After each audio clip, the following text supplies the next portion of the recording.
This is a city of 87,000 people and it's completely empty, and virtually every single shop has been looted and trashed, and many of them have been burned as well. It's a pretty extraordinary sight. Just one of many areas in Iraq now lying abandoned.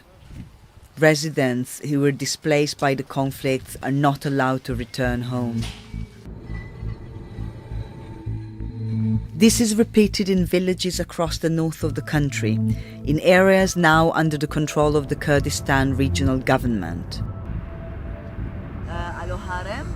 I have come to investigate reports that Arabs who lived here are being prevented from returning to their villages and that their homes have been destroyed.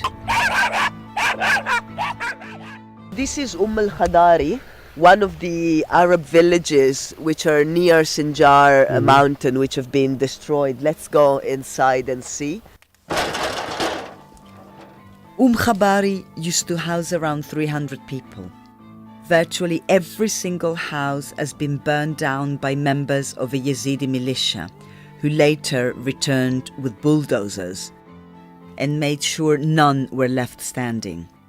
You can see the tracks of the bulldozers and the pattern of destruction on the houses.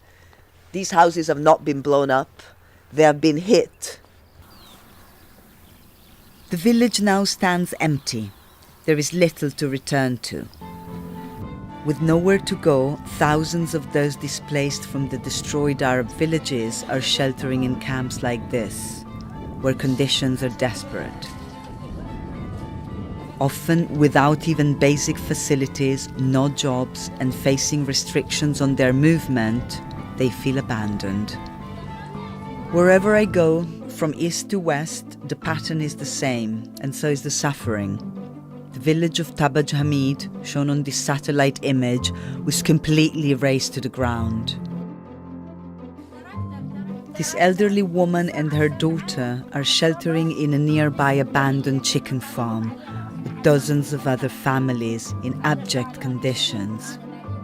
They're among the few that were willing to talk on camera, as most fear further reprisals.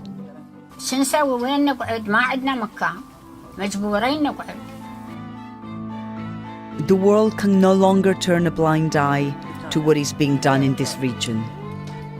Amnesty International says that those providing military assistance to the Peshmerga in their fight against the Islamic State, including members of the US-led coalition like the UK and Germany, must demand that these abuses stop and that all communities are protected, including the Arab population.